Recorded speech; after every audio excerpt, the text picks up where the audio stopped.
श्री शिवाय नमस्तुभ्यम दोस्तों। आज हम बात करेंगे संकट चतुर्थी यानी संकट चौथ, तिलकुट चौथ भी कहा जाता है जिसे। वैसे तो यह साल की पहली संकट चौथ यानी कि गणपति जी की पहली संकट चौथ है और माघ की पहली संकट चौथ की वजह से यह बहुत ही ज़्यादा खास मानी जाती है।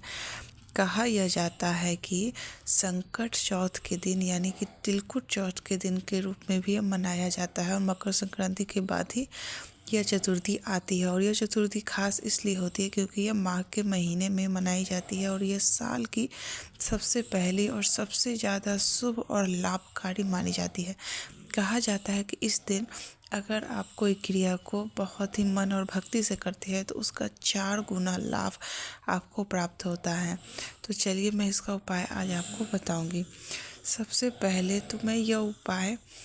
पहले मैं क्लियर कर देना चाहती हूँ कि यह उपाय सिर्फ और माताओं और बहनों के लिए है कि यह पुरुष यह क्रिया ना करे। साथ ही साथ ये घर की अगर जो महिलाएं हैं, जो पत्नी है, जो बेटी है, वो है इस क्रिया को कर सकती है।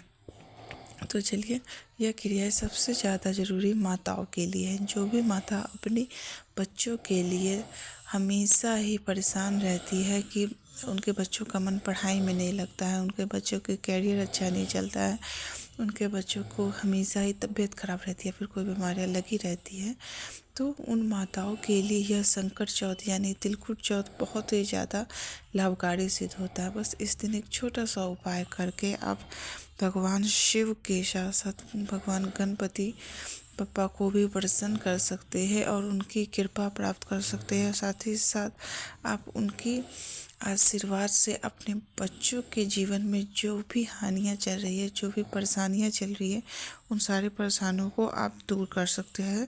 तो बस ये छोटा सा उपाय मैं आपको बताऊंगी। तिलकुट चौथ यानी कि 17 जनवरी के दिन अगर आप यह उपाय करेंगे तो यह उपाय बहुत ज़्यादा सिद्ध होगा, लेकिन ये पूरे दिन नहीं कर सकते हैं। यह उपाय सिर्फ आप प्रदोष काल में कर सकते हैं।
प्रदोष काल यानी कि सुबह सूरज उगने के 2 घंटे 45 मिनट के बाद प्रदोष काल शुरू होगा। साथ ही साथ संध्या काल में सूरज डूबने से पहले 2 घंटे यह प्रदोष काल चलेगा। और इस बीच में अगर आप यह शमी पत्र का उपाय कर लेते हैं महादेव के मंदिर में जाके, तो आपके बच्चों पे जो भी संकट है वो हट जाती है। इस संकट चतुर्थी के दिन और तिलकुट चौथ के दिन भी आपके यहाँ इसे कौन सा नाम से बुलाया जाता है इस व्रत को, यह आप बता सकते हैं कमेंट बॉक्स में।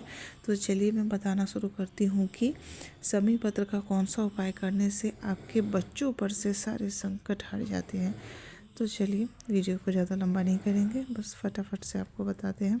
सबसे पहले आपको क्या करना है, सुबह स्नान करके आपको भगवान शिव के मंदिर आ जाना है, या फिर अगर अपने घर में ही भगवान शिव का शिवलिंग रखा है तो आप ये उपाय कर सकते हो।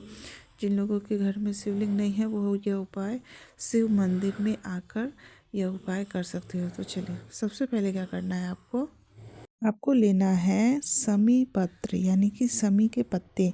आपको लेना है 9 समी के पत्ते और 1 घी का दिया। ध्यान रखें ये मिट्टी का दिया नया होना चाहिए, या इसके अलावा आप शुद्ध आटे का दिया भी आप बना सकते हो।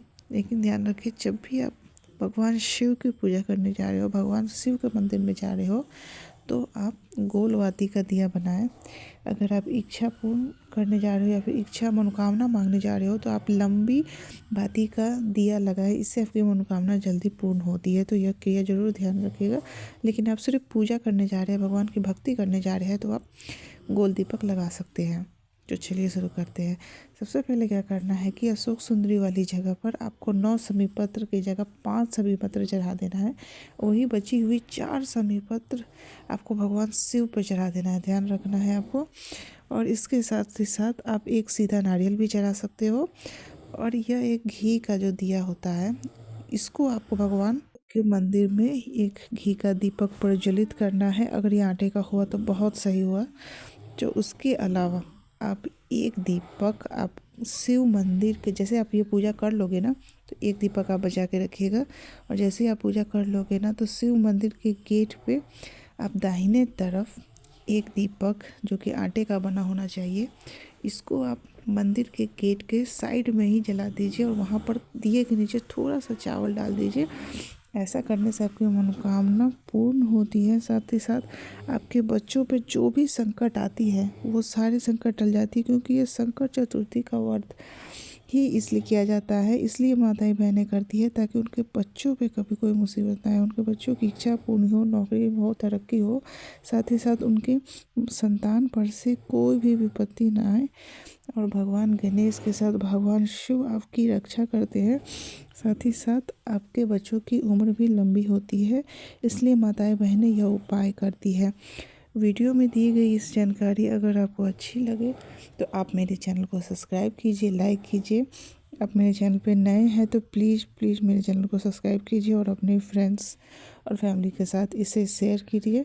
और संकट चतुर्थी और तिलक चतुर्थी की आप सभी को हार्दिक शुभकामनाएं। मैं शिवानी फिर लेके आऊँगी आपके साथ एक अच्छे से वीडियो। श्री शिवाय नमस्तु भयम दोस्तों।